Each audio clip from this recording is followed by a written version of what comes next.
Starting with the latest from the United Kingdom, Britain today kicked off its biggest rail strike in 30 years as almost 40,000 staff members walked out in a dispute over pay and jobs. Today's strike is the first of three, with two more planned for Thursday and Saturday. Only a fifth of trains is due to run on half of the network, and many areas will see no trains at all.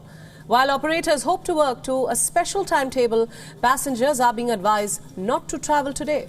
The action by members of the Rail, Maritime and Transport Workers Union is over pay and redundancies, and more strikes are planned later this month and in July. The members who are taking part are not train drivers, but those who maintain the tracks, the signallers, train station staff.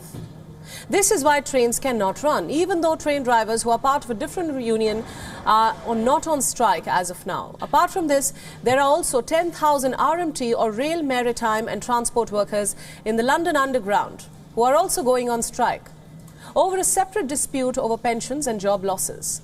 The unions have said that the rail strikes could mark the summer of discontent and spur teachers, medical professionals and even barristers to start their own protests. As surging food and fuel prices push inflation towards 10%, Prime Minister Boris Johnson is already under pressure to do more to help British households navigate the toughest economy in decades.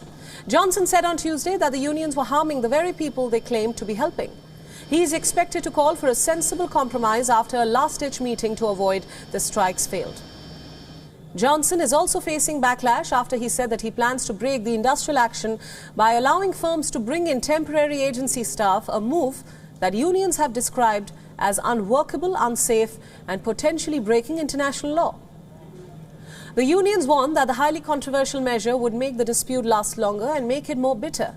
The railway network is asking for a pay rise of at least 7% to offset the rising cost of living. They have been offered instead just 3% of a pay rise and a condition that they accept job cuts.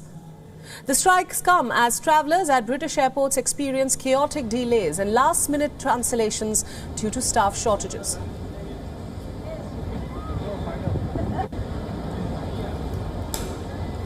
WION World is now available in your country. Download the app now and get all the news updates on the move.